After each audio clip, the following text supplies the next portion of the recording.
Hey guys, what is up? Sleeping Knight 77 aka Kyle back here with week 4 of the UPC.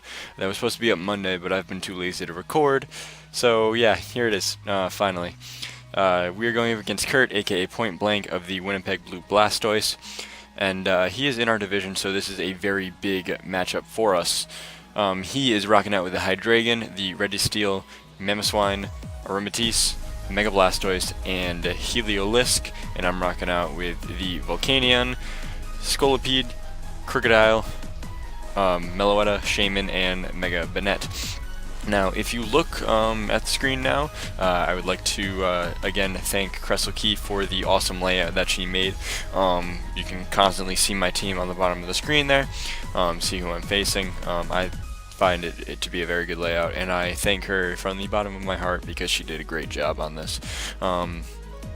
My Twitch and Twitter links are on there, and again, if you do want to follow her, or if you do want to get a commission or anything, her links will be in the description down below. But without any further ado, we are going to start week 4 of the UPC right now.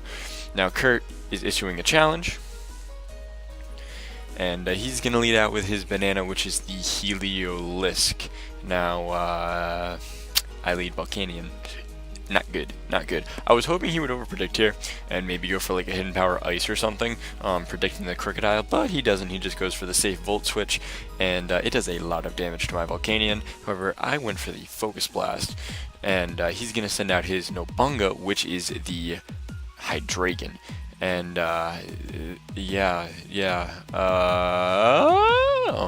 didn't take it out. I was really hoping that it would take it out, because Heliolisk, Hydreigon is a very big threat if it's scarfed, but as you will find out later, it's not scarfed, it is spexed. So I'm going to send out Sanic here. I don't anticipating him wanting to stay in, so I just go for a safe sub, because no matter what he did, whether he stayed in or not, I was going to be able to take it. So I go for the Protect, actually. I should have gone for the sub there. I was faster than it, but I think I kind of wanted to see if he was scarfed, but he withdrew, so a sub here. He goes for the Thunder Wave. Cool. Now, here's where things get a little bit stally, because I'm trying to get speed boosts up and he's trying to get set up. So I'm gonna go for the Protect here. I probably could have been okay around two boosts here, but he goes for the Magnet Rise here, and that guarantees that Crocodile is not going to be able to hit this thing for max damage. So I get my leftovers recovery, get back, get another speed boost up. Now I Baton Pass, and I go into Meloetta. So now Meloetta is up behind a sub, and I was really hoping he would reveal his 4th move here and it would be like Stealth Rocks or something, but no, he just decides to go for Iron Head and take out my poor Meloetta's sub. So yeah, so now Meloetta, and now I know he has Thunder Wave here, and I screwed up on this. I screwed up on this play big time, because this play, I've got like a +2/+3 Meloetta speed out there, and he Thunder Waves me. Woo! So now he can just Paraflinch me to death. So again, here's where it gets a little bit stally. I decided to go for Iron Voice, Hyper Voice, just to see how much it does. It does a decent amount, 25%, but had I gone for Shadow Ball there, it probably would have done a little bit more. I was not rocking Focus Blast on this thing because I didn't feel like I needed it. He's just going to continually Iron Head me. I can't really do anything, and I get paralyzed here, as is the case with most of the times, because I still fail to believe that paralysis is 25% for me, because I keep getting parried over and over again, which is really annoying. I just keep going for Iron Head. I break through again here and go for the Shadow Ball, and as you can tell, it does a lot more than Hyper Voice did, but I do not get the drop, which is unfortunate. 40% chance to drop, didn't get it, so. And unfortunately, spoilers, Meloetta is not going to get another attack off.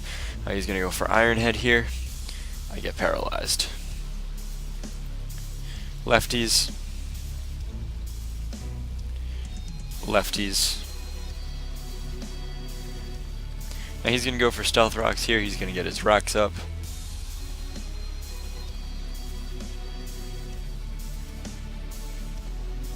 And paralyzed. That was the one time I really needed to break through, done some decent damage to this thing, but of course not. And these lefties aren't going to matter because this Iron Head is going to take me out. Unfortunately. Oh no, the next one is. I get paralyzed anyway, so, you know. No flinches, just all paras. All paras. 25%. 25% totally. Yeah. So, Mellowout is going to go down here, unfortunately. That's my misplay. But his electromagnetism did wear off. So I'm like, okay, cool. I can go for Shaman here. So I send out Shaman. And I'm going to go for the Earth Power. And apologize if you heard anything.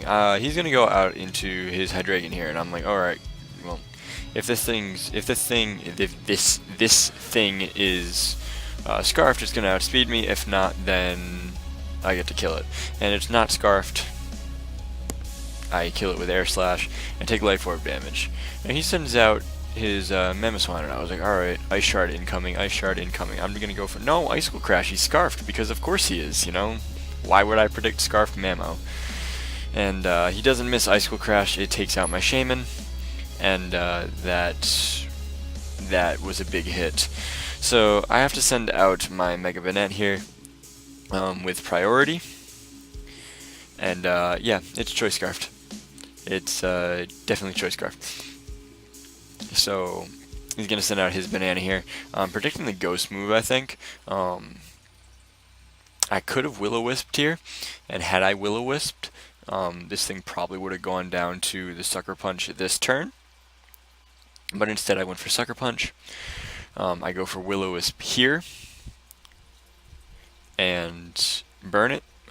Maybe predicting one of the physical attackers, kind of hoping for Mamo again. He's going to go for Dark Pulse, takes me down to 10, which is fine. And he's going to take burn damage, and I have the priority Sucker Punch, and the priority Sucker Punch from a max attack Brave Adamant Mega Banette is going to take this Heliolisk out. Now he is going to send out his Blastoise, and again, I am Prankster, so I'm at 10 HP, you know, I figure, you know, I might as well just Destiny Bond, see if I can take this thing out. I go for the Destiny Bond, and he scalds me to death. So, it's a nice 2 kills for a Mega Banette, and we are not in the best of positions, but we are still looking okay. It's 3-2 right now. He still has Aromatisse, the Scarfed Mamoswine, and the Registeel.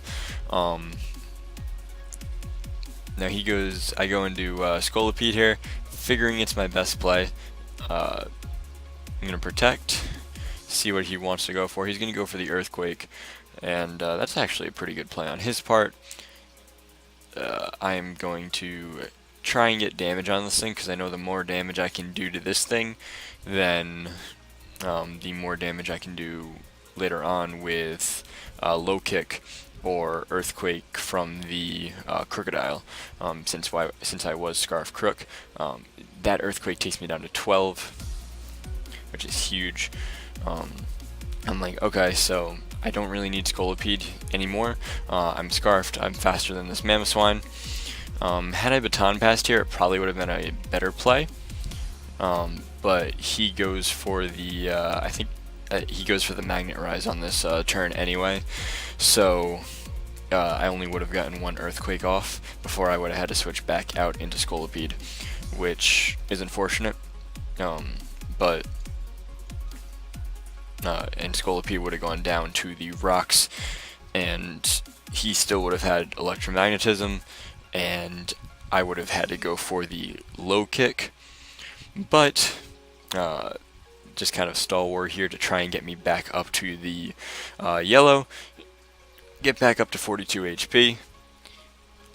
It brings me back up to more than 25%, and get the speed boost. Now I baton pass into Crocodile, and we're just going to exchange low kicks and iron heads, because I can't earthquake this thing because, again, he used Magnet Rise, which was a very good call on his part. So we're just going to go back and forth with Iron Head and Low Kick. Again, I am Scarf Crook, I am Scarf Moxie, and Low Kick is going to be a clean 3-hit KO on this partially defensive Registeel here. He's going to get Leftovers Recovery back. Go for the Low Kick again. Maybe hoping for a crit. Knew I probably wasn't going to get it. And Iron Head's going to take me down to 11. Now, again, don't have leftovers on this thing. I am Scarfed. Low Kick is going to take out the Cyborg. Now, he's going to send out his Mamoswine here. And I'm like, well, he sees that I'm Moxie. He probably predicts Scarf. I don't really know why he brought this thing in, because I'm +1 and Low Kick takes down. He has Ice Shard. I was in a call at this point, and I was just raging because I'm like, why do you run priority with Scarf? There's no point if you're already Scarfed. I was just raging in the call, but it was a good call on his part, predicting Scarf Crook, bringing the priority, and probably bring Scarf for Scarf priority for the Destiny Bond Bennett too. So it was a decent play on his part, but we do lose 2-0 to Kurt, aka Point Blank, and we do fall to 2-2 in the UPC, making it a complete opposite of the APA, where we can only beat people in our division. We can only beat people out of our division in the UPC. Of the APA, we can only beat people in our outside of our division in the UPC. So until next week, guys. I'm Sleeping Knight 77 again. Should Point Blank have a YouTube link, please check him out in the description down below. Cressel Key's description, Cressel Key's links will be in the description down below. Again, she is the one who made this fabulous layout for me, and I thank her very much. And until next week, guys, like, comment, subscribe, and I'll see you guys next time.